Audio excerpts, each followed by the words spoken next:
Jean-Luc Vallier, un magnat français, du bâtiment encore dévasté par la mort de son épouse, et peinant à élever seul son fils paralysé dans un immense manoir isolé près de Versailles, en vint à se méfier profondément de tous ceux qui l'entouraient après une série de trahisons de la part de ses anciens employés. Lorsqu'une nouvelle aide ménagère fut engagée pour s'occuper de son fils, il ne crut pas à son sourire paisible ni à sa douceur apparente. Craignant qu'elle ne soit comme les précédentes celles qui avaient volé ou vendu des informations privées, il fit discrètement installer des caméras cachées dans chaque pièce de la maison, y compris dans la chambre de son fils. Déterminé à la surprendre en faute, il observa chacun de ses gestes jour et nuit, persuadé qu'elle cachait quelque chose derrière sa gentillesse. Pourtant, à mesure qu'il continuait à suivre ses interactions avec Étienne, quelque chose d'inattendu commença à se produire sous ses yeux, quelque chose qui allait bientôt bouleverser non seulement l'opinion qu'il avait d'elle, mais aussi sa compréhension de ce qui manquait à leur vie. Jean-Luc Vallier était l'un des hommes les plus riches de France. Il avait bâti sa fortune dans la construction de résidences de luxe et possédait un groupe immobilier reconnu dans tout le pays. Après la mort tragique de son épouse Laurence, dans un accident sur l'autoroute A6, au cours duquel leur fils unique, Étienne, devint paraplégique, Jean-Luc avait choisi de se retirer loin du monde. Il s'était installé avec lui dans une vaste propriété entourée de jardins silencieux et de hauts murs en pierre. Le manoir aux volets gris et aux longues allées bordées de cyprès paraissait majestueux de l'extérieur. Mais à l'intérieur, il faisait froid et vide. Depuis le drame, Jean-Luc avait cessé de faire confiance. Il n'aimait plus recevoir de visites et fuyait les conversations inutiles. Blessé par tout ce qu'il avait perdu, il refusait désormais de prendre le moindre risque. Ses journées se déroulaient dans une prudence méticuleuse. Il travaillait depuis son bureau à domicile et veillait sur Étienne qui se déplaçait en fauteuil roulant. Sa vie n'était plus faite de joie ni de liens humains, mais de contrôle de sécurité et de la volonté de protéger ce qui lui restait de famille. Depuis l'accident, sa méfiance n'avait cessé de croître. En moins d'1 an, il avait engagé et renvoyé 4 femmes de ménage. La première fut surprise, en train de voler des bijoux dans la chambre principale. Ainsi, Jean-Luc l'avait découvert lui-même en visionnant les enregistrements de surveillance. La deuxième avait pris des photos en secret de l'intérieur de la maison, y compris des objets de valeur pour les revendre sur Internet. Dès qu'il la prit, il la congédia sur le champ. La troisième paraissait aimable, mais elle avait vendu des informations confidentielles sur la famille à un magazine People. Des détails que nul extérieur n'aurait pu connaître furent publiés dans Paris Match. Ce fut le coup de grâce pour la confiance de Jean-Luc. Quant à la quatrième, elle semblait honnête, mais un jour, elle disparut soudainement. Peu après, les comptables de l'entreprise Vallier constatèrent un retrait frauduleux important sur l'un des comptes. Elle s'était enfuie avec l'argent. Toutes ces trahisons convainquirent Jean-Luc qu'on ne pouvait faire confiance à personne, peu importe les apparences. Chaque blessure laissa une cicatrice invisible. Il en vint à voir chaque nouveau visage comme une menace potentielle. Aucun employé n'était autorisé à rester seul dans la maison. Chaque visiteur devait passer par un contrôle de sécurité strict. Des caméras étaient installées dans tous les couloirs, dans toutes les pièces, sauf celle d'Étienne, ainsi qu'à l'extérieur du domaine. Il visionnait presque chaque jour les enregistrements. Il ne recrutait plus directement, il passait désormais par une agence de placement domestique, exigeant des vérifications détaillées sur la vie de chaque candidat. Même lorsque le profil semblait irréprochable, il gardait ses distances, donnant des ordres précis, évitant toute conversation légère et observant tout. La nuit avant de se coucher, il vérifiait 2 fois les verrous et le système d'alarme. Sa peur d'être trahi à nouveau surpassait tout désir d'amitié ou de proximité. Les murs du manoir n'étaient pas seulement de pierre, c'étaient des barrières émotionnelles. Jean-Luc les avait dressés haut pour se protéger, lui et Étienne, de toute douleur nouvelle. À l'intérieur, l'atmosphère était glaciale, non à cause du marbre au sol ou des plafonds voûtés, mais à cause de la manière dont on y vivait. Aucun portrait de famille n'ornait les murs. Le mobilier, bien que somptueux, paraissait dépourvu d'âme. Chaque espace semblait parfait, mais sans vie.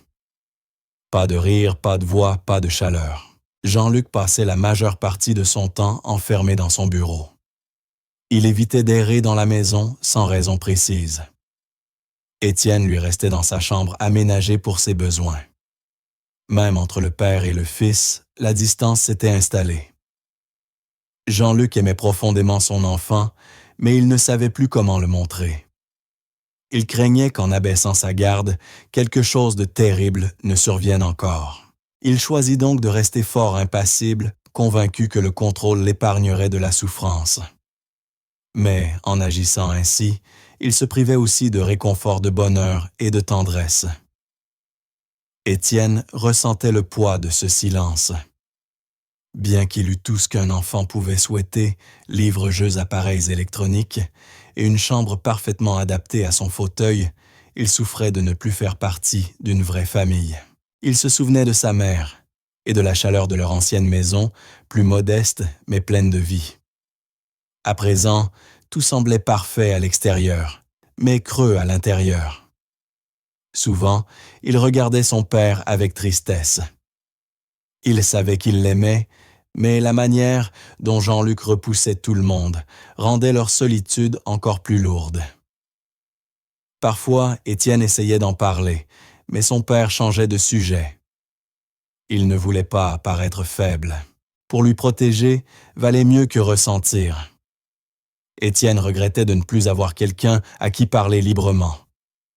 Il lui manquait la chaleur d'une étreinte donnée sans raison. Dans cette demeure pleine de luxe, ce qui manquait le plus, c'était le lien humain, et père et fils en souffraient en silence. Avec le temps, la manière de vivre de Jean-Luc Vallier devint son unique manière d'exister. Il était entouré de caméras de porte verrouillées et de dossiers d'enquête sur chaque employé. Il quittait rarement la propriété et évitait tout contact avec l'extérieur. Il ne se rendait plus aux réceptions, ni aux événements mondains. Les réunions d'affaires se faisaient désormais par visioconférence. Les seules personnes autorisées à approcher Étienne étaient les médecins et les kinésithérapeutes, et même eux étaient étroitement surveillés. Jean-Luc n'agissait pas par cruauté, mais par peur. Après tant de trahisons, il avait conclu qu'il valait mieux vivre dans la peur que revivre la douleur. Le manoir, avec ses murs froids et ses pièces silencieuses, n'était que le reflet de cette peur, celui d'un homme qui, après avoir trop perdu, avait choisi le contrôle plutôt que la confiance, l'isolement, plutôt que la relation. Il croyait sincèrement bien faire persuader que ce mode de vie protégeait Étienne. En réalité, il ne faisait que creuser davantage la distance entre eux. Le manoir demeurait figé, enfermant leur vie dans un présent immobile, rythmé seulement par le silence et la méfiance. Un matin, une jeune femme nommée Claire Martin arriva au domaine Vallier. Envoyée par une agence de placement domestique, elle venait pour travailler comme auxiliaire auprès d'Étienne, le fils de Jean-Luc. Claire venait d'un milieu modeste, elle ne portait ni vêtements coûteux ni bijoux. Son visage était calme, sa voix douce. Elle se tenait devant la grille, avec un petit sac à la main, attendant qu'on l'autorise à entrer. Après que le gardien eut confirmé son identité, elle fut conduite à travers les grands couloirs froids du manoir jusqu'au bureau de Jean-Luc. Il ne l'accueillit pas chaleureusement. Son regard était dur et distant. Il lui expliqua d'une voix sèche qu'il existait des règles strictes dans sa maison. Aucune photo n'était permise, aucun échange extérieur au sujet de la famille, et elle devait garder ses distances avec lui en tout temps. Claire acquiesça sans discuter. Elle écouta attentivement, sans poser de questions. Après cet entretien bref et formel, elle fut escortée vers la chambre d'Étienne pour commencer son travail. La demeure lui sembla froide et inhospitalière, mais elle ne se plaignit pas. Les premiers jours, Claire accomplit ses tâches avec soin et discrétion. Elle n'abordait aucun sujet personnel, suivait les instructions à la lettre, et ne circulait dans la maison que lorsque c'était nécessaire. Le manoir était immense, mais son atmosphère lourde. Chacun y marchait avec précaution. Les autres employés parlaient peu. Lorsque Claire entra pour la première fois dans la chambre d'Étienne, elle remarqua à quel point il était silencieux. Il ne la salua pas. Il la regarda simplement sans expression. Pourtant, elle lui adressa un sourire doux et se présenta d'une voix posée. Elle ne chercha pas à le faire parler, elle préféra l'aider dans de petits gestes simples. Remettre en place sa couverture, ajuster son fauteuil, lui proposer de lui lire une histoire. Il refusa d'abord, mais elle revint chaque jour, toujours patiente, parlant doucement et manifestant son attention dans de petites actions. Elle apporta des livres illustrés, fredonna de vieilles chansons pour enfants. Peu à peu, Étienne commença à réagir. Il écoutait, levait les yeux vers elle plus longtemps. Un matin, il esquissa son premier sourire depuis longtemps. Les jours passant, son comportement changea. Il attendait désormais l'arrivée de Claire le matin. Lorsqu'elle entrait, il murmurait un timide « bonjour ». Il écoutait ses histoires, posait des questions. Claire ne lui imposait jamais rien, elle lui laissait le choix, et il commença à choisir plus souvent. Elle proposait de petits jeux faciles, qu'il acceptait avec plaisir. Elle chantait aussi les comptines que sa mère lui chantait autrefois, ravivant des souvenirs heureux. Claire remarqua ses réactions délicates et s'en servit pour renforcer le lien entre eux. Elle demeurait toujours douce, ni trop vive, ni trop sévère. Les autres employés du manoir remarquèrent bientôt la différence. Étienne paraissait plus gai, plus éveillé. Certains présents depuis des mois ne l'avaient jamais vu ainsi. Claire avait apporté une énergie nouvelle à la maison, mais cette lumière ne plut pas à tout le monde. Jean-Luc observait tout à distance. Aucun détail ne lui échappait. Tandis que le personnel commençait à apprécier le travail de Claire, lui devenait plus méfiant. Il ne faisait pas confiance aux changements trop rapides. Pour lui, la bonté cachait souvent un piège. Les sourires étaient des masques, les gestes doux des moyens de parvenir à leur fin. La patience tranquille de Claire ne le rassurait pas, elle l'inquiétait. Il demanda à son service de sécurité de vérifier les enregistrements des caméras plus fréquemment et d'établir des rapports précis sur ses déplacements, son comportement le temps passé auprès d'Étienne. Il lisait chaque rapport, regardait lui-même des extraits de vidéos. Si elle restait plus de quelques minutes à parler avec un autre employé, il voulait savoir pourquoi. Si elle sortait d'une pièce avec quelque chose en main, il exigeait qu'on vérifie de quoi il s'agissait. Jean-Luc se convainquait qu'il agissait pour protéger son fils. Il ne voulait pas qu'Étienne soit à nouveau blessé, ni émotionnellement, ni autrement. Bien que Claire n'eût rien fait de répréhensible, il restait persuadé qu'elle cachait quelque chose. Il se rappelait tous ceux qui l'avaient trahi. Eux aussi avaient souri. Eux aussi avaient feint l'honnêteté. Il ne pouvait permettre qu'une autre personne s'approche pour mieux les tromper ensuite. Ainsi, il continua de la surveiller, tout en l'évitant. Après le premier jour, il ne lui adressa plus la parole. Lorsqu'ils se croisaient dans un couloir, il détournait le regard. Si elle posait une question par l'intermédiaire d'un employé, il répondait brièvement sans chaleur. Il ne voulait rien savoir d'elle, ni son passé, ni ses raisons d'être là. Dans son esprit, connaître quelqu'un, c'était s'exposer à la faiblesse, et la faiblesse ouvrait la porte à la déception. Mais malgré sa froideur, il ne pouvait ignorer l'évidence. Étienne riait à nouveau. Rien que cela suffisait à troubler ses certitudes. Pourtant, il choisit de rester sur ses gardes. Claire, elle continua son travail avec la même constance. Elle demeura calme, malgré la distance glaciale de Jean-Luc. Elle sentait qu'on l'observait, mais n'en montrait rien. Elle se concentra sur Étienne, sur sa force intérieure qu'elle essayait de ranimer. Sa présence apportait de la légèreté à la routine de l'enfant. Elle ne posait aucune question sur Jean-Luc ni sur le passé. Elle ne cherchait pas à être acceptée.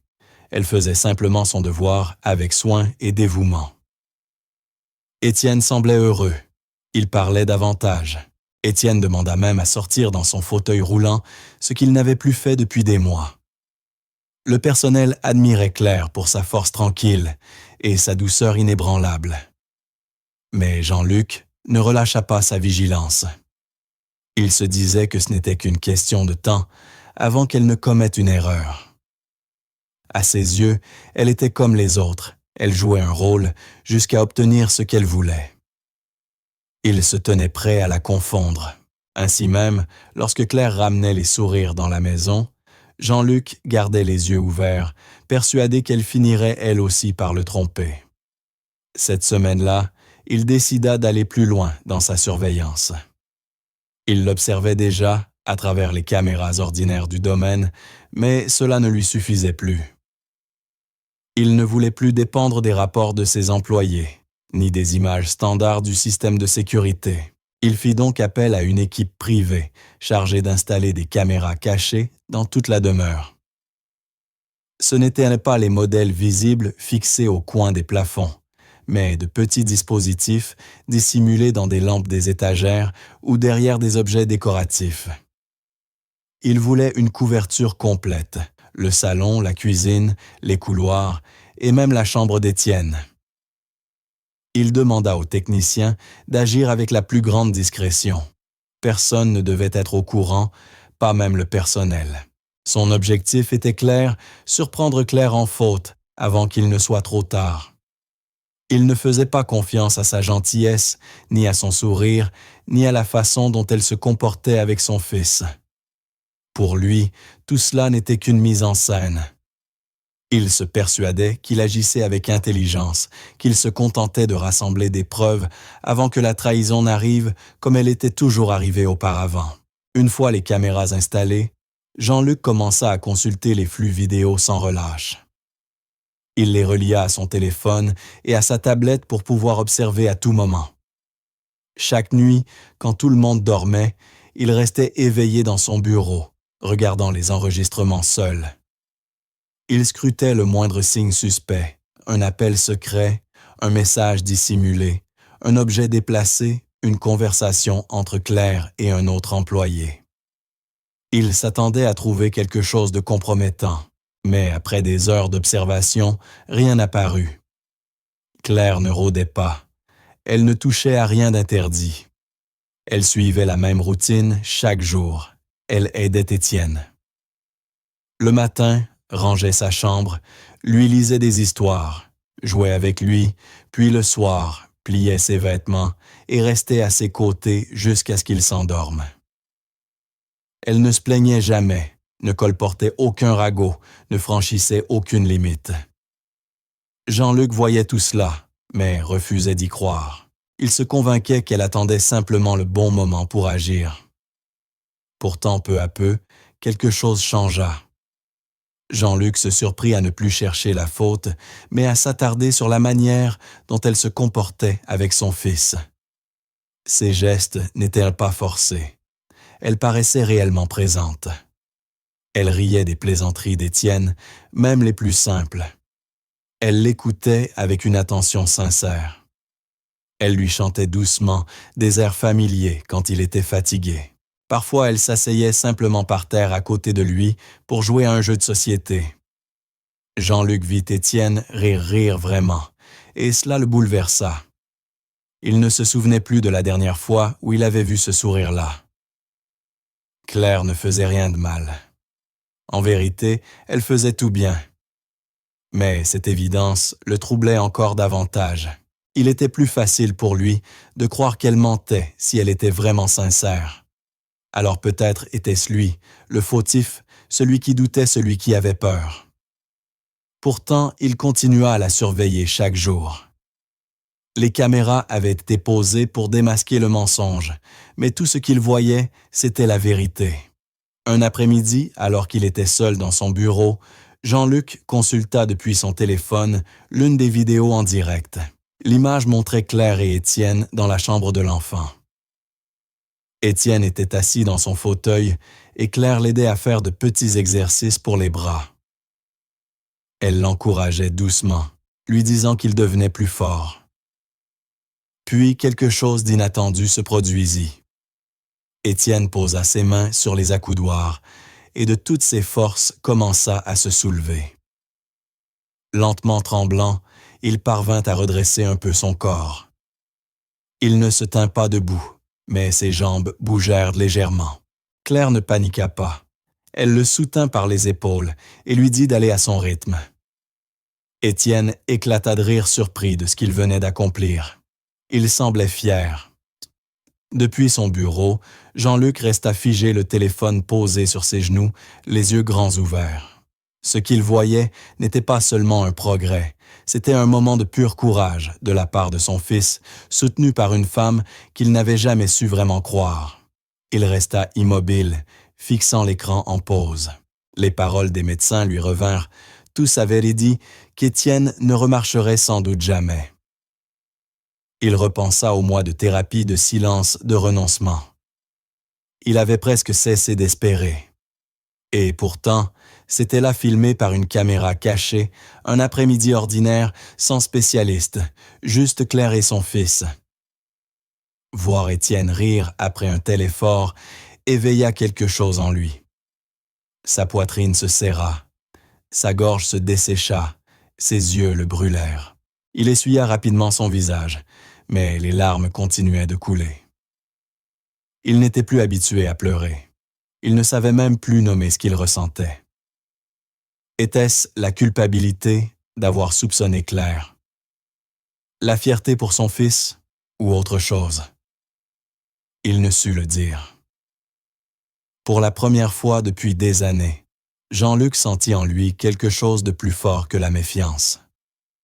Il avait passé si longtemps à attendre le pire qu'il ne savait plus comment accueillir le bien. Claire n'avait pas menti. Elle n'avait rien volé. Elle n'avait franchi aucune limite. Tout ce qu'elle avait fait, c'était aimer sincèrement, aider avec son cœur. Et peut-être, tout simplement, était-ce ce dont Étienne avait eu besoin depuis le début. Jean-Luc regarda à nouveau l'écran, le sourire de son fils y restait figé, tandis que les mains de Claire posées dans son dos semblaient lui offrir un appui sans jamais le retenir. Il s'adossa dans son fauteuil et ferma les yeux. Cette nuit-là, il ne prit aucune décision. Il ne parla pas à Claire, ne dit rien à personne. Mais en lui, quelque chose venait de se déplacer. Il ne faisait toujours pas confiance facilement, et les caméras restèrent en place. Mais pour la première fois depuis longtemps, Jean-Luc ressentit quelque chose de différent. Ce n'était ni la peur, ni la colère. C'était une émotion plus proche de l'espérance, et elle lui rendait peu à peu son humanité. Un après-midi, tandis qu'elle faisait le ménage dans le bureau de Jean-Luc Claire Martin, se déplaçait silencieusement entre les meubles. La pièce vaste et solennelle était remplie de livres, reliés de vieux dossiers et de plusieurs cadres photos posés sur les étagères. Elle époussetait chaque objet avec précaution, veillant à ne rien déranger. En essuyant un coin du bureau, elle remarqua un petit cadre posé face contre bois. Elle le redressa doucement et le contempla. C'était un ancien portrait de famille. Jean-Luc y apparaissait plus jeune, debout à côté de son épouse Laurence, tenant dans ses bras un tout petit Étienne. Derrière eux se tenait un homme âgé, au sourire bienveillant, le père de Jean-Luc-Henri Vallier. Claire fixa la photo quelques secondes. Elle murmura pour elle-même d'une voix à peine audible. Il avait un regard si doux. Elle ne se doutait pas que les caméras enregistraient encore. Puis elle reposa le cadre exactement à sa place et reprit son travail sans savoir que ces quelques mots allaient bouleverser tout l'équilibre du manoir et l'esprit de Jean-Luc. Ce soir-là, comme à son habitude, Jean-Luc s'assit seul dans son bureau pour passer en revue les enregistrements des caméras cachées. Il aimait tout vérifier avant d'aller se coucher, persuadé qu'un jour, il surprendrait Claire en train de faire quelque chose de suspect. En parcourant les fichiers, il tomba sur la séquence filmée dans son bureau. Il lança la lecture, observant attentivement.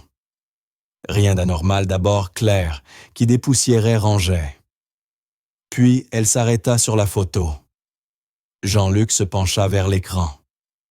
Lorsqu'elle souleva le cadre et prononça sa phrase, son cœur s'emballa. Il monta le volume et entendit distinctement. Il avait un regard si doux. Jean-Luc resta figé. Comment pouvait-elle savoir cela? Pourquoi dire une chose pareille? Ces questions le hantèrent aussitôt.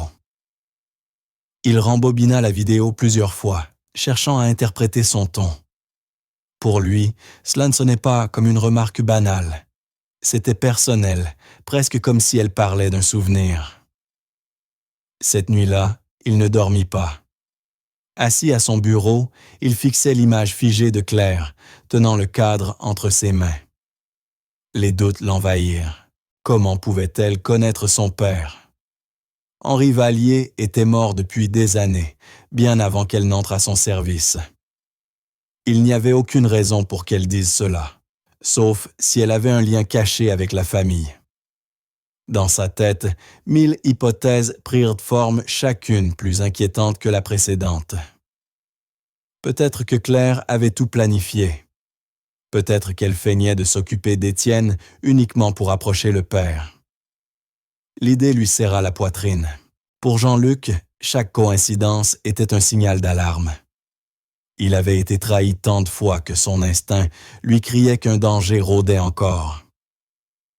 Il se souvenait de tous ceux qui un jour avaient gagné sa confiance pour mieux le blesser ensuite. Il ne pouvait ignorer ce qu'il considérait comme un avertissement. Il se convainquit qu'il n'était pas paranoïaque, seulement prudent protégeant sa famille d'une menace dissimulée. Le lendemain matin, tandis que Claire promenait Étienne dans le jardin, Jean-Luc saisit l'occasion. Il entra discrètement dans sa chambre, s'assurant que personne ne le voyait. La pièce était simple, impeccablement rangée. Le lit était fait avec soin, les rares effets personnels posés sur une petite table. Il fouilla avec des gestes nerveux, ouvrit les tiroirs, regarda sous le lit, fouilla le placard. Enfin, il atteignit son sac. Il hésita un instant, puis l'ouvrit. À l'intérieur, quelques vêtements pliés, un petit portefeuille et un médaillon en argent attira son regard. L'objet paraissait ancien, légèrement usé, comme s'il avait été gardé précieusement depuis des années. Jean-Luc l'ouvrit avec précaution. À l'intérieur, 2 petites photos, l'une représentait son père, l'autre une femme qu'il ne connaissait pas. Ses mains tremblaient. Il sentit la colère, la peur et la confusion se mêler en lui. Il s'assit sur le bord du lit, le médaillon serré dans sa paume. Il ne comprenait pas. Pourquoi Claire possédait-elle une photo d'Henri Vallier et qui était cette femme à ses côtés? L'image semblait authentique, pas truquée. Son esprit s'emballa, cherchant des explications. Était-elle liée à cette femme? Avait-elle un lien avec le passé de son père? Plus il réfléchissait, moins tout cela avait de sens. Et pourtant, il ne pouvait s'empêcher d'imaginer le pire. Dans son esprit, ce n'était pas un hasard, c'était un plan. Un mensonge savamment construit pour l'atteindre une fois de plus. Il se sentit trahi avant même d'avoir la moindre preuve. Son cœur battait à toute vitesse, sa mâchoire crispée. Pour lui, le médaillon était la preuve irréfutable. Claire n'était pas une simple employée, mais une femme pleine de secrets, jouant la comédie pour dissimuler ses véritables intentions. Convaincu d'avoir découvert quelque chose d'important et de dangereux, il renforça sa surveillance dès ce jour-là. Il la regardait plus souvent encore plusieurs fois par jour, passant d'une caméra à l'autre. Chaque geste lui paraissait suspect désormais. Si elle souriait, il cherchait la raison. Si elle parlait trop longtemps avec Étienne, il s'imaginait leur conversation. Plus il observait, plus la peur grandissait. Il n'osa pas la confronter tout de suite, il voulait être certain. Mais dans son esprit, tout était déjà clair. La photo dans le médaillon, ses paroles sur son père, sa sérénité apparente, tout cela formait un scénario cohérent à ses yeux, une manipulation savante. Jean-Luc en était persuadé. Claire faisait partie d'un plan visant à approcher sa famille pour une raison qu'il n'avait pas encore découverte. Sa paranoïa prit le contrôle. Chaque regard, chaque mot, chaque sourire d'elle devenait un fragment de puzzle qu'il assemblait dans son esprit, un puzzle imaginaire, né de sa peur. Les jours suivants, l'atmosphère du manoir Vallier devint lourde et oppressante.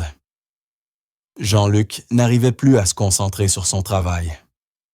Chaque fois qu'il voyait Claire à travers les écrans de surveillance, ses pensées s'assombrissaient. Il observait la façon dont elle parlait à Étienne, ses gestes, la manière dont elle touchait les objets. Chaque détail lui semblait suspect. Si elle souriait, il n'y voyait plus qu'une ruse. Si Claire restait silencieuse, Jean-Luc imaginait qu'elle cachait quelque chose.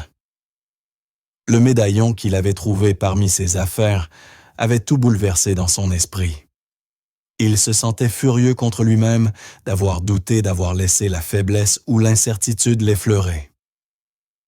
Il était persuadé d'avoir été dupé une fois de plus. Une brûlure lui serrait la poitrine.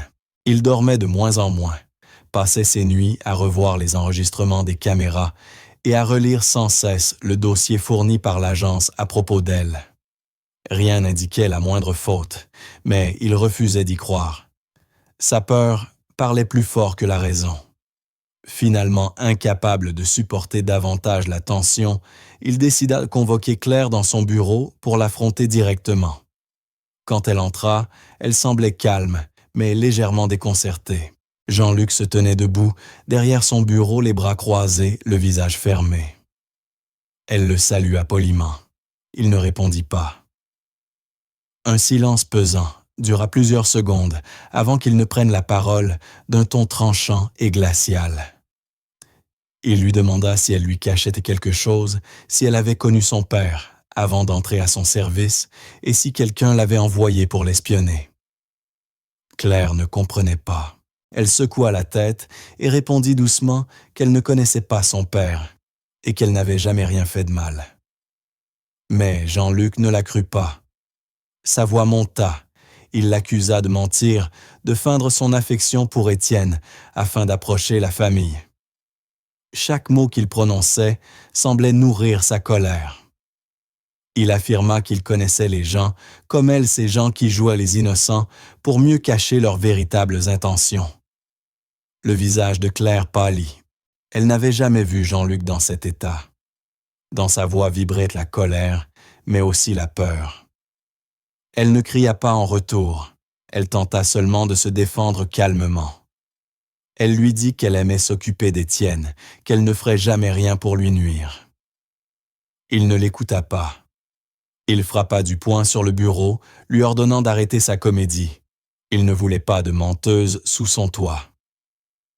Les yeux de Claire se remplirent de larmes. Elle déclara qu'elle ne comprenait pas ce qu'il lui reprochait, mais qu'elle partirait si c'était ce qu'il désirait. Jean-Luc, voulant dissimuler l'émotion qui le traversait, répondit froidement que c'était exactement ce qu'il voulait qu'elle fasse ses valises et parte immédiatement. Claire acquiesça, essuya ses larmes et se dirigea vers la porte. Avant de sortir, elle se retourna et dit d'une voix tremblante « Vous faites une erreur, monsieur Vallier. » Puis elle quitta la pièce sans un mot de plus, laissant le bureau dans un silence lourd. Lorsqu'Étienne apprit la nouvelle, il ne cessa de pleurer. Il supplia son père de la faire revenir, répétant qu'elle n'avait rien fait de mal, qu'elle était la seule à lui redonner le sourire. Mais Jean-Luc resta inflexible, feignant l'indifférence. Il déclara qu'elle n'était pas celle qu'il croyait, qu'elle avait menti sur quelque chose d'important. Étienne cria que c'était faux, qu'elle était bonne douce, et qu'elle lui avait redonné confiance. Ces paroles transpercèrent le cœur de Jean-Luc, mais il n'en laissa rien paraître. Il ordonna au chauffeur de reconduire Claire à la gare de Versailles et de la rayer immédiatement du personnel. Étienne rejoignit sa chambre en fauteuil, ferma la porte à clé et pleura seul. Jean-Luc demeura dans le couloir, un poids immense dans la poitrine, se persuadant qu'il avait agi pour le bien qu'il protégeait simplement sa famille d'une nouvelle blessure. Cette nuit-là, après que tout le manoir se fut endormi, Jean-Luc resta dans son bureau, incapable de trouver le sommeil. Le silence lui était insupportable. Sans trop savoir pourquoi, il ouvrit le dossier contenant les vidéos de surveillance. Il se convainquit que les revoir confirmerait qu'il avait eu raison. Il voulait trouver quelque chose, n'importe quoi, qui prouve que Claire n'était pas celle qu'elle prétendait être. Heures après heures, il visionna les séquences. Elle nettoyait, aidait Étienne, préparait les repas, rangeait le bureau. Rien d'anormal. Pas d'appel suspect, pas de geste déplacé. Puis une vidéo retint son attention, une scène tournée dans la chambre d'Étienne quelques jours plus tôt. Il lança la lecture. Claire bordait le garçon dans son lit.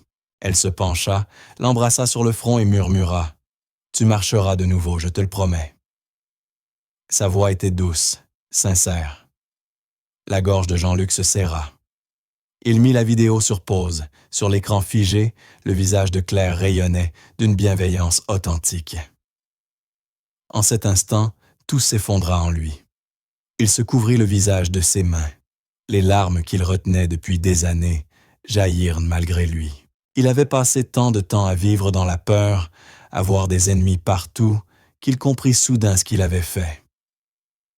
Il n'avait pas protégé Étienne. Il avait éloigné la seule personne qui lui rendait la vie. Claire n'était pas une menace. C'était une femme juste et bonne, celle qui avait rallumé la lumière dans leur foyer, et il venait de la chasser incapable de faire confiance. La culpabilité le frappa avec violence. Il revit le regard de Claire en partant les larmes sur ses joues, et la détresse d'Étienne qui le suppliait de ne pas la renvoyer. Jean-Luc passa la nuit entière à revoir la même vidéo, encore et encore. « Tu marcheras de nouveau, je te le promets. » Ces mots résonnaient dans sa tête sans répit.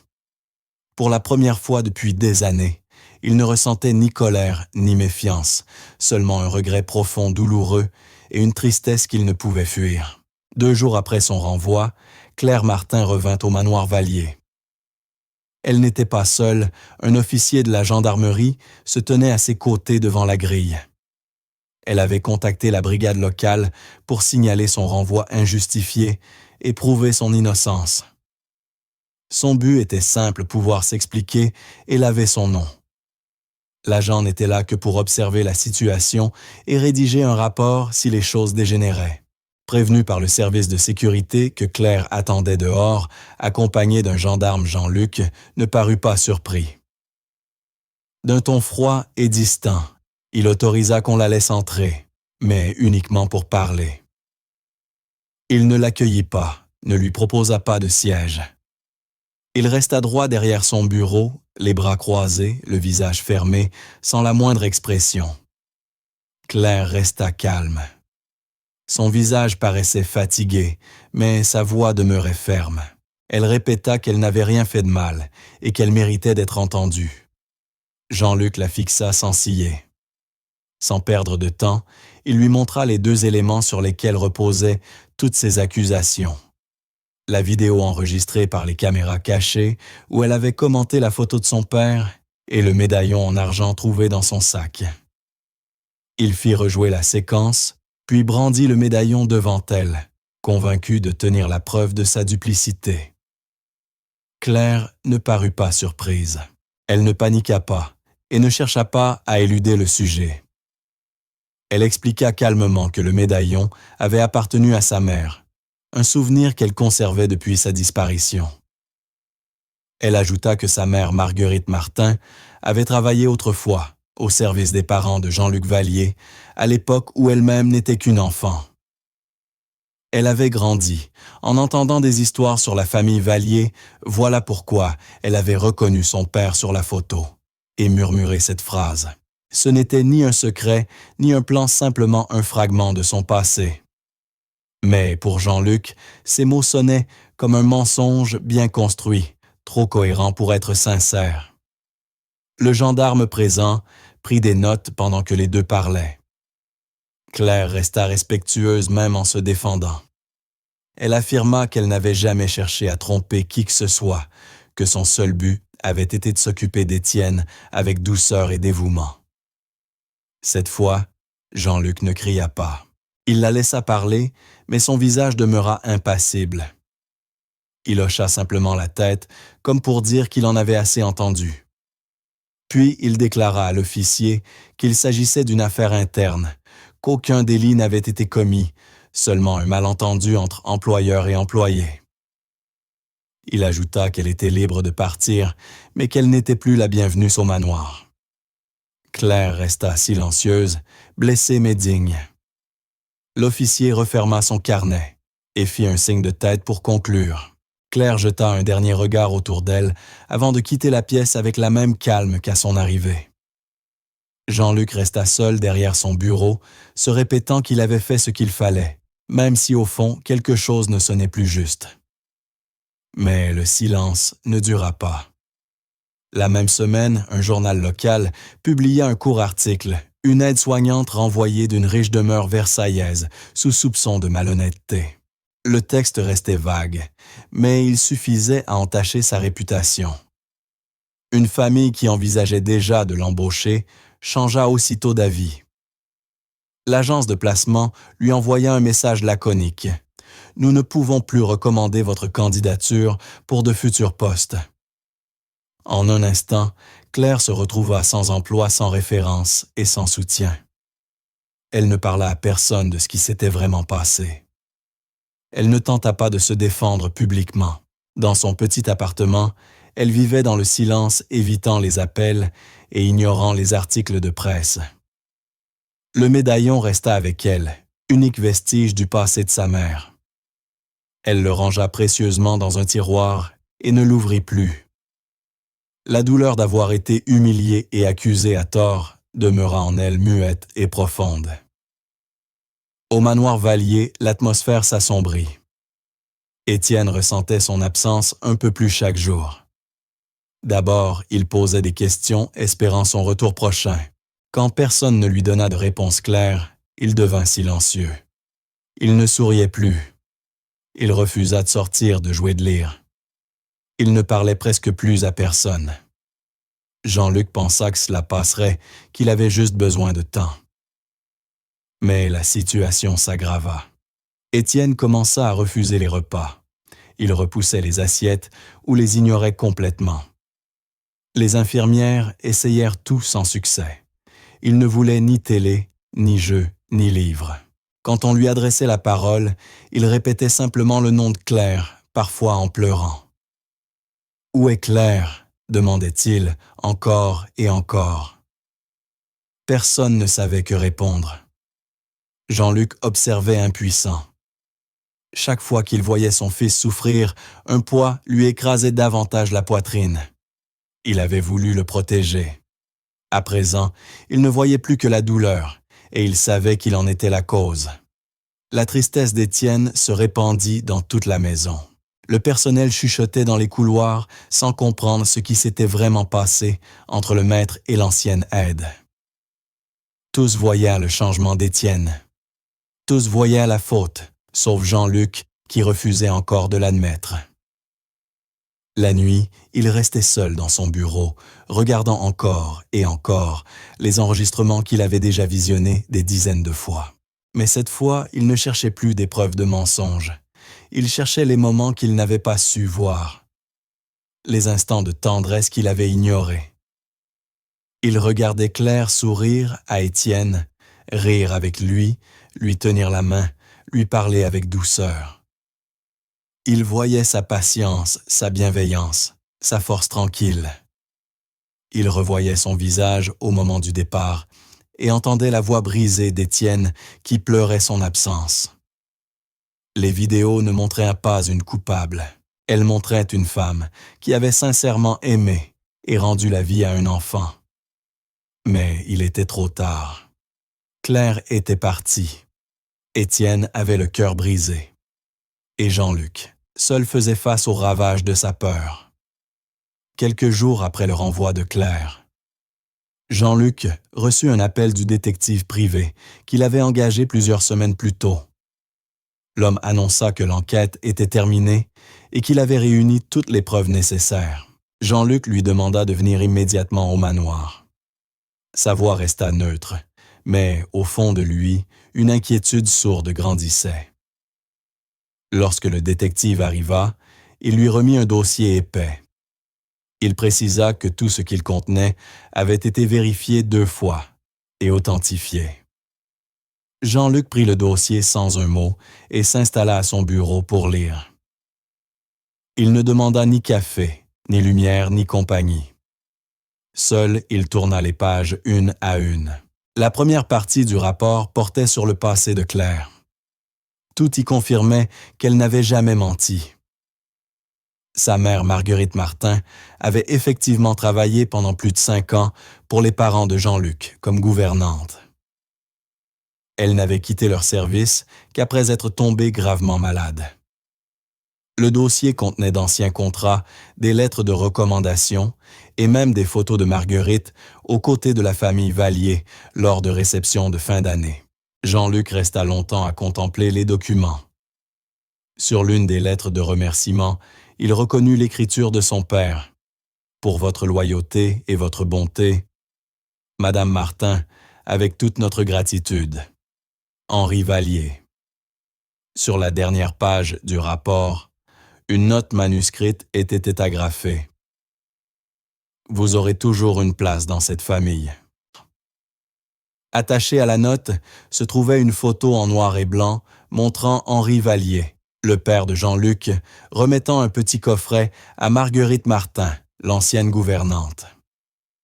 En regardant de plus près, Jean-Luc reconnut l'objet, c'était le même médaillon en argent qu'il avait trouvé dans les affaires de Claire. Il comprit alors que ce n'était ni un cadeau secret, ni une preuve de quelque plan caché, mais un symbole de reconnaissance, un geste d'un homme qui savait encore faire confiance, chose que lui avait oubliée depuis longtemps.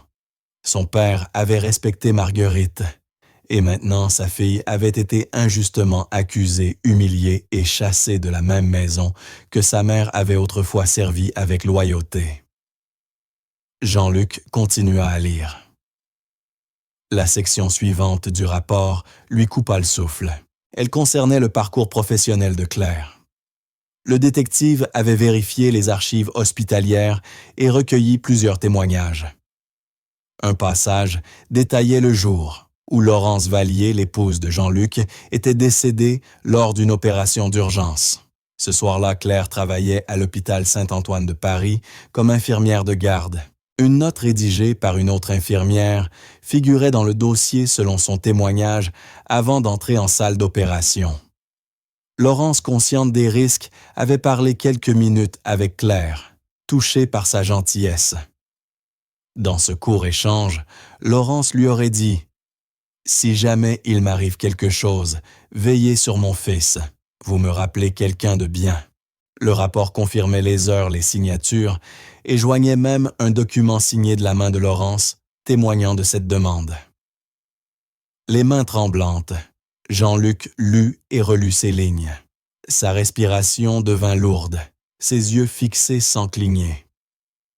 La femme qu'il avait humiliée, accusée de mensonge et jetée dehors, était la même que son épouse, des années plus tôt, avait choisi pour veiller sur leur fils. Claire n'avait pas forcé sa présence dans leur vie. Laurence l'avait désignée, et la bienveillance avait tracé ce lien bien avant que la peur ne le détruise. Elle avait gardé le médaillon parce qu'il appartenait à sa mère, qui avait servi la famille Vallier avec fidélité. Et lui, Jean-Luc avait laissé la méfiance gouverner ses actes. À cet instant, tout s'éclaira. Claire n'était pas une étrangère aux intentions troubles. Elle faisait partie de leur histoire. Son père y avait vu une amie loyale. Son épouse y avait reconnu une lumière dans la peur. Mais lui n'avait su voir que des ombres. Et désormais, rien ne pouvait effacer ce qu'il avait fait. Une vague de culpabilité l'envahit violente, écrasante. Ce n'était plus de la honte, c'était le poids de tout ce qu'il avait détruit. Il revit la voix douce de Claire, disant qu'elle n'avait rien fait de mal, son rire aux côtés d'Étienne, ses gestes tendres, sa patience. Il revit son départ silencieux, sans colère, sans cri, alors qu'elle aurait eu toutes les raisons du monde de hurler. Elle avait honoré la mémoire de sa mère, respecté la bonté de son père, accompli la dernière volonté de son épouse, et en retour, il l'avait rejetée comme une coupable. À présent, tout était limpide. Mais il était trop tard. Claire était partie. Étienne dépérissait de tristesse, refusant de manger, refusant de parler. La maison jadis trop froide était devenue glaciale, et Jean-Luc, autrefois obsédé par le contrôle, se retrouvait seul face au désastre causé par sa propre peur. Il relut le rapport, malgré la douleur que chaque mot lui infligeait. Chaque page lui rappelait sa faute. Il avait exigé la vérité, mais la vérité qui se dressait devant lui n'était pas celle qu'il attendait. Elle ne prouvait pas que Claire était dangereuse. Elle prouvait que lui l'était dans sa méfiance, dans son silence, dans la manière dont il traitait les autres, comme des ennemis avant même de les connaître. Il pensa à appeler l'agence, à prévenir la presse ou même l'hôpital pour rétablir la vérité. Mais rien de tout cela n'effacerait ce que Claire avait enduré. Elle avait déjà perdu son travail, sa paix, sa dignité, tout cela à cause de lui. La culpabilité le rongeait comme jamais auparavant. Il s'adossa à son fauteuil, ferma les yeux et serra le médaillon dans sa main. Ce n'était plus une preuve, c'était une blessure. Et cette blessure, il l'avait infligée lui-même. Poussé par ce poids insoutenable, Jean-Luc n'attendit plus. Après avoir relu le rapport encore, et voyant Étienne s'affaiblir de jour en jour, il prit enfin une décision. Il demanda à son chauffeur de le conduire à l'adresse figurant dans le dossier d'employé de Claire. Le trajet ne dura pas longtemps, mais pour lui, il sembla interminable. Il resta silencieux tout du long, tenant le médaillon dans sa paume comme une confession. Lorsque la voiture s'arrêta devant un petit immeuble ancien, aux briques ternies et à l'entrée étroite, Jean-Luc descendit seul. Il monta lentement les marches et frappa à la porte. Quelques secondes plus tard, Claire Martin apparut. Elle fut surprise de le voir. Son visage exprimait la fatigue et la confusion, mais elle ne referma pas la porte. Jean-Luc la regarda d'un air grave et murmura d'une voix basse « Je suis venu m'excuser ». Il avoua avoir commis la plus grande erreur de sa vie. Claire resta muette, ne sachant que dire. Alors, il expliqua tout. Il lui parla du rapport du détective qu'il avait lu, ligne par ligne. Il savait désormais qu'elle avait dit vrai depuis le début, que sa mère avait bien travaillé pour ses parents, que le médaillon n'était qu'un cadeau de gratitude et non une ruse. Il évoqua aussi les documents de l'hôpital, le témoignage de Laurence, la promesse faite avant l'opération, celle de veiller sur Étienne. La voix de Jean-Luc tremblait. Il admit qu'il avait été aveuglé par la peur, qu'il avait rejeté la seule personne qui avait rendu la joie à leur foyer. Jean-Luc dit qu'il l'avait jugé sans l'écouter, sans jamais lui donner une vraie chance. Puis il baissa les yeux, prit une profonde inspiration et demanda pardon. Il précisa qu'il ne le méritait sans doute pas, mais qu'il avait besoin qu'elle sache à quel point il regrettait sincèrement ce qu'il lui avait fait. Claire resta silencieuse, son visage s'adoucit peu à peu en entendant ces mots. Ses yeux se remplirent de larmes, mais elle ne pleura pas. Elle inspira profondément et répondit d'une voix calme et sincère. Elle expliqua qu'elle n'était jamais venue au manoir Vallier avec de mauvaises intentions.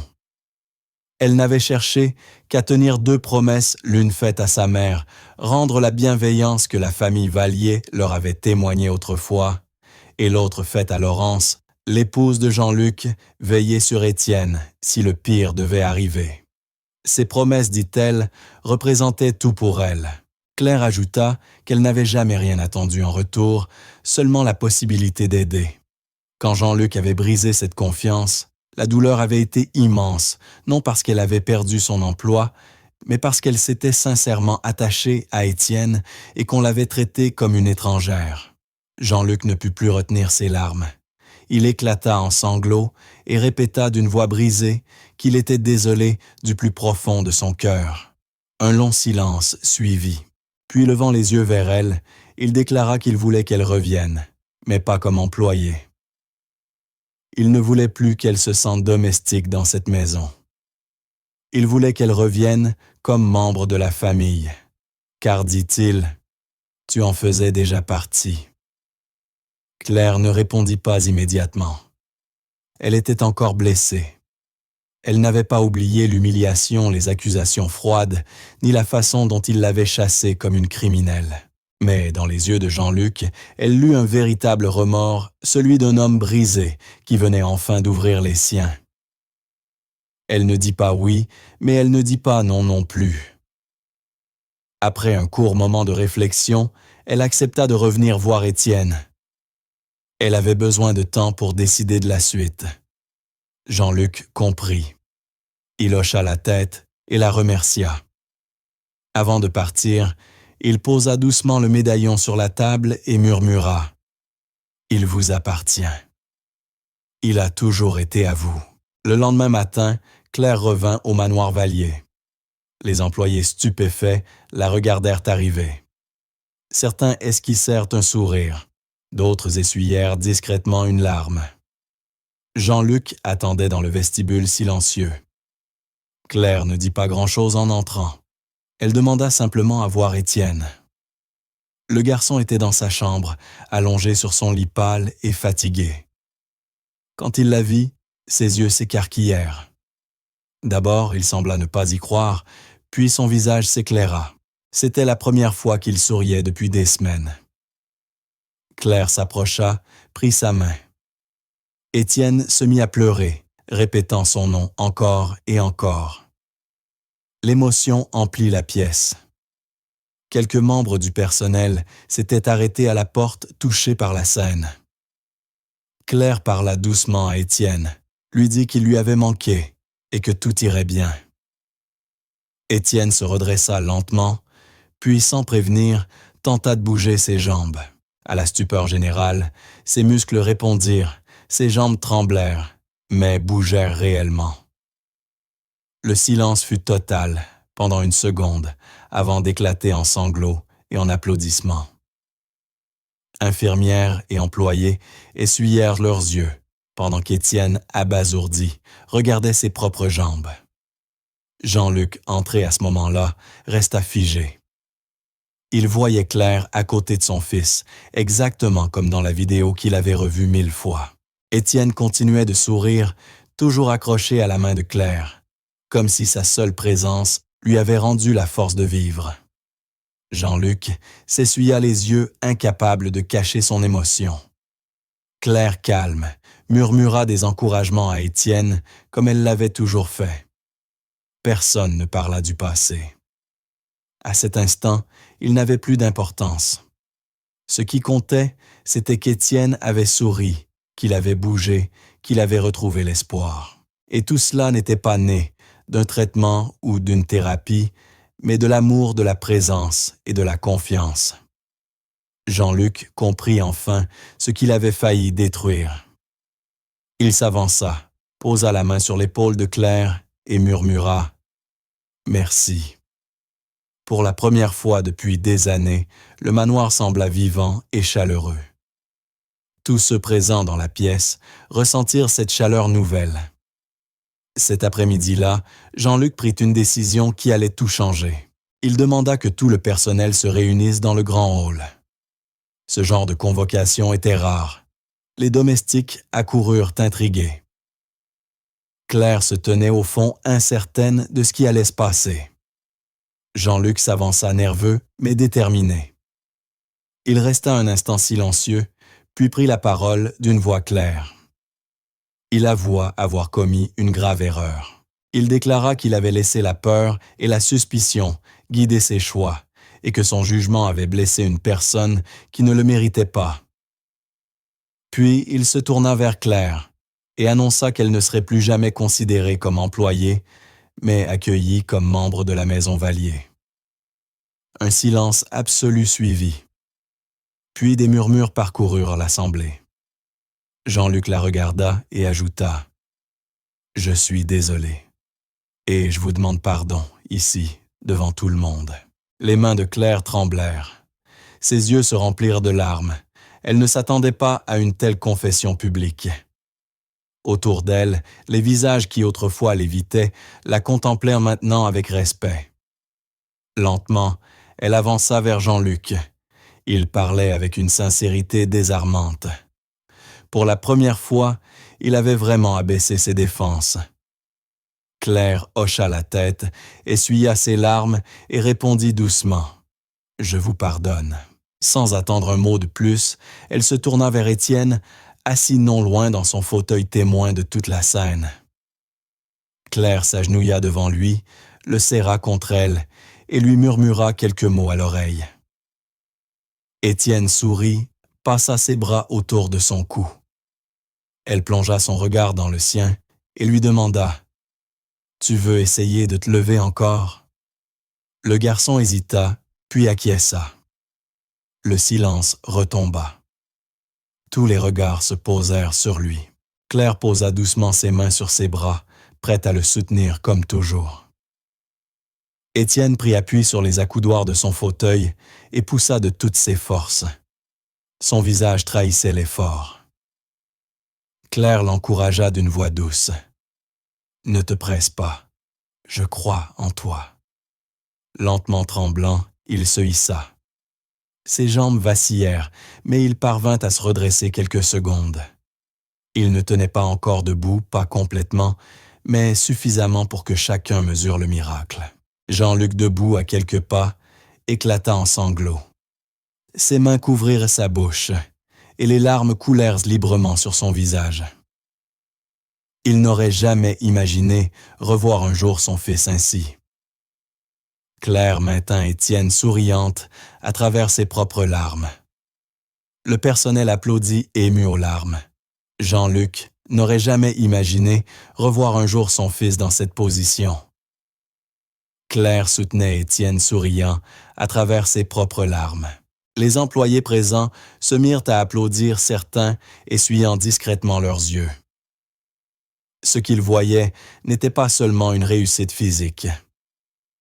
C'était quelque chose de plus profond, le fruit de l'amour, de la patience et de la confiance, enfin retrouvés dans cette maison après tant de peur et de douleur. Jean-Luc s'approcha d'eux. Il ne pouvait plus retenir ses larmes.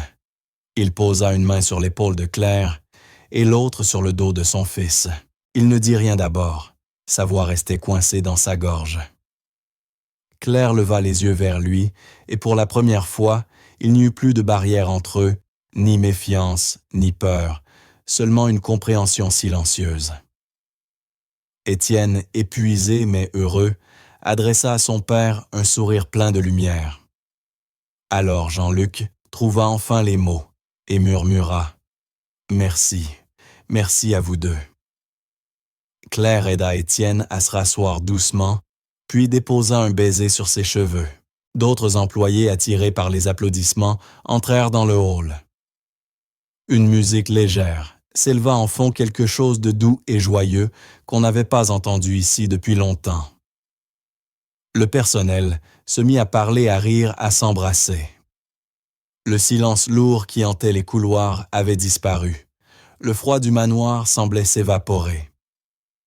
Claire n'avait pas seulement aidé Étienne à se relever, elle avait appris à toute la maison à respirer de nouveau. Les caméras qui autrefois surveillaient chacun de ses gestes filmaient désormais autre chose. Plus de soupçons, plus de contrôle. Sur les écrans, on voyait des sourires, des émotions, une unité renaissante. Une caméra montrait Étienne riant pendant que Claire ajustait son fauteuil. Une autre capturait Jean-Luc, s'essuyant les yeux riants à travers ses larmes. Même les employés jadis si réservés, parlèrent librement, préparaient un repas ensemble, partageaient des souvenirs d'un temps plus heureux. Claire se mouvait parmi eux non plus comme une étrangère, mais comme une présence respectée et aimée. Jean-Luc, lui, ne vérifiait plus les images. Il n'en avait plus besoin. Ce qui importait désormais, c'était l'atmosphère, cette chaleur nouvelle, qui emplissait chaque pièce.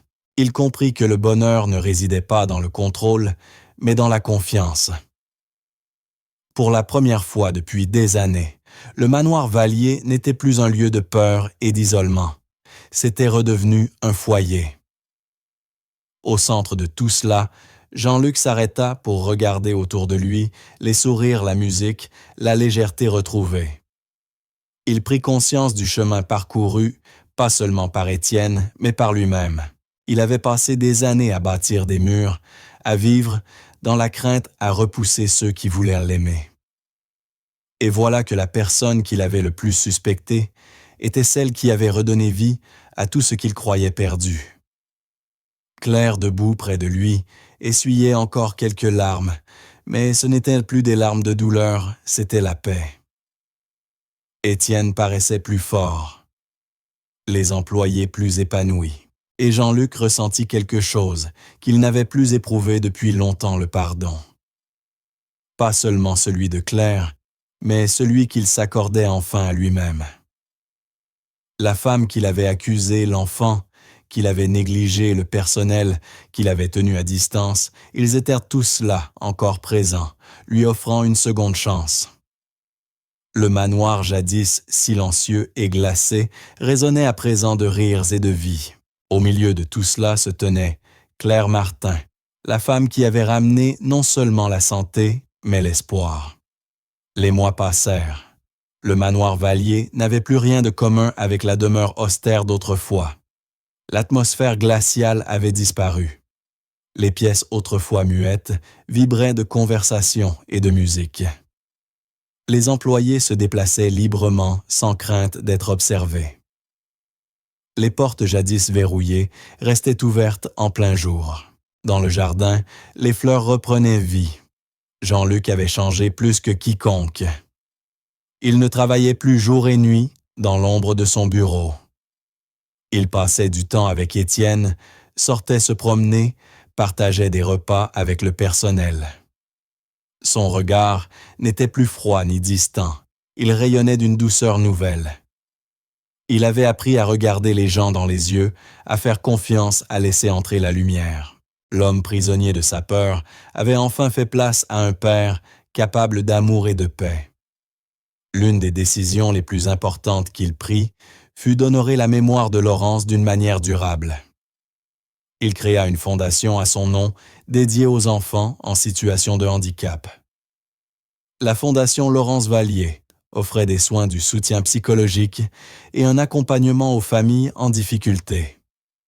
Jean-Luc n'y apporta pas seulement son argent, mais aussi son temps. Chaque semaine, il se rendait au centre, participait aux décisions, échangeait avec les enfants et leurs parents.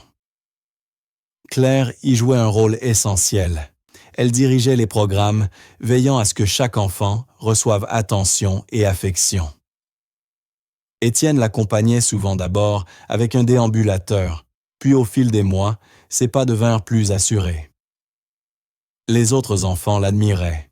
Le voir marcher même difficilement leur donnait de l'espoir. Pour Jean-Luc, cette fondation n'était pas un simple projet, c'était une rédemption, une façon de réparer, d'aimer mieux. Cette fois, les murs qu'il bâtissait n'étaient plus faits de peur, mais de compassion. Dans le grand salon du manoir, un objet occupait désormais une place d'honneur, le médaillon d'argent. Celui-là même qui autrefois avait semé la méfiance et la douleur. Il était maintenant encadré, suspendu au mur, accompagné d'une petite plaque symbole de bienveillance, transmise d'une génération à l'autre.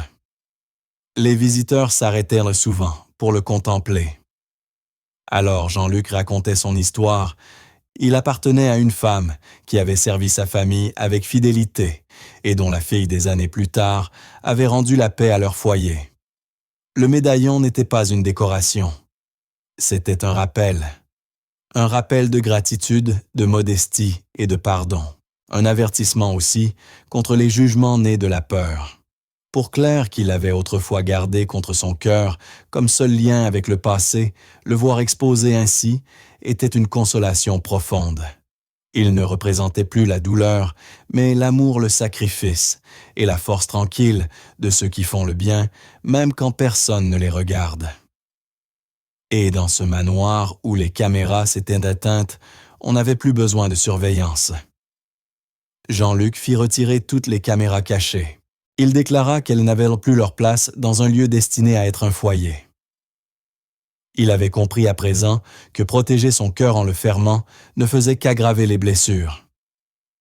Autrefois, les murs avaient des oreilles. Désormais, ils résonnèrent de rire. Les pièces autrefois pleines de méfiance accueillaient à présent des invités, des enfants et des conversations. Jean-Luc rouvrit les grilles de la propriété. Il invita la communauté à venir participer aux événements organisés par la Fondation Laurence Valier. Des familles se promenaient dans les jardins, les enfants jouaient des bénévoles, aidaient à la cuisine et à la serre.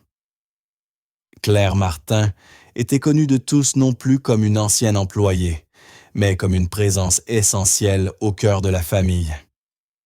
Elle s'impliquait dans chaque activité, toujours patiente, attentive et bienveillante. Son lien avec Étienne demeurait fort, et son respect pour Jean-Luc grandissait en voyant l'homme qu'il était devenu, un homme transformé par la vérité et la rédemption. Les semaines passaient et les progrès d'Étienne continuaient. Il connaissait encore des moments de faiblesse, mais ses pas devenaient plus réguliers, plus sûrs. Avec l'aide de la rééducation et du soutien constant de Claire, il marchait désormais sur de plus longues distances. Chaque nouvelle étape était célébrée comme une victoire. Claire restait toujours à ses côtés, l'encourageant sans jamais le presser. Jean-Luc, non loin, observait avec une fierté calme. La relation entre le père et le fils s'était profondément renforcée. Ils lisaient ensemble, jouaient, parlaient de sujets qu'ils n'avaient jamais osé aborder. Pour la première fois depuis longtemps, Étienne se sentait écouté, compris. Son sourire était redevenu quotidien. Il recevait des amis, remplissant sa chambre de vie et de couleurs. Celle-ci, autrefois dominée par les appareils médicaux, était désormais pleine de dessins de livres et de lumière. La maison tout entière avait changé d'âme. Grâce à la présence de Claire, elle était devenue un havre de paix et de partage. Plus personne ne doutait de sa place ici. Elle n'était ni une invitée, ni une employée, ni une aide temporaire. Elle faisait partie de la famille de chaque repas, de chaque éclat de rire, de chaque geste quotidien. Le manoir Valier avait été bien des choses une forteresse, une prison de peur, un mausolée du silence. Il était maintenant un vrai foyer. Claire n'avait pas seulement aidé Étienne à retrouver la force de marcher. Elle avait redonné à Jean-Luc celle d'aimer, de faire confiance et de pardonner. Le passé avait laissé des cicatrices, mais il avait aussi ouvert la porte à la rédemption. La demeure autrefois froide et close vibrait désormais d'amour. Le rire des enfants s'élevait dans les couloirs. On partageait les repas autour d'une grande table. La musique, jadis absente, ne servait plus à couvrir le vide, elle célébrait la vie. Dans le grand salon, le médaillon d'argent racontait à présent cette histoire. Autrefois caché dans un tiroir, il était devenu un symbole de seconde chance. Encadré au mur, il portait une inscription. Offrir la confiance, c'est ouvrir la porte du pardon. Claire n'était plus seulement un souvenir ou un symbole. Elle était le cœur battant de cette maison. Jean-Luc, libéré de sa peur, avait appris à rouvrir son monde. Il n'avait plus besoin de murs ni de caméras pour se sentir en sécurité. Il avait laissé derrière lui le poids du passé pour accueillir ce qui comptait vraiment: l'amour, la paix, la gratitude. Et dans cette maison, désormais, l'espérance avait trouvé refuge pour toujours. Et ainsi s'achève cette histoire. Merci d'avoir été là jusqu'au bout. Si elle vous a touché, partagez ce que vous en avez pensé, ce qui vous a ému ou fait réfléchir. Et surtout, souvenez-vous, même derrière les murs les plus froids, il existe toujours une lumière prête à revenir.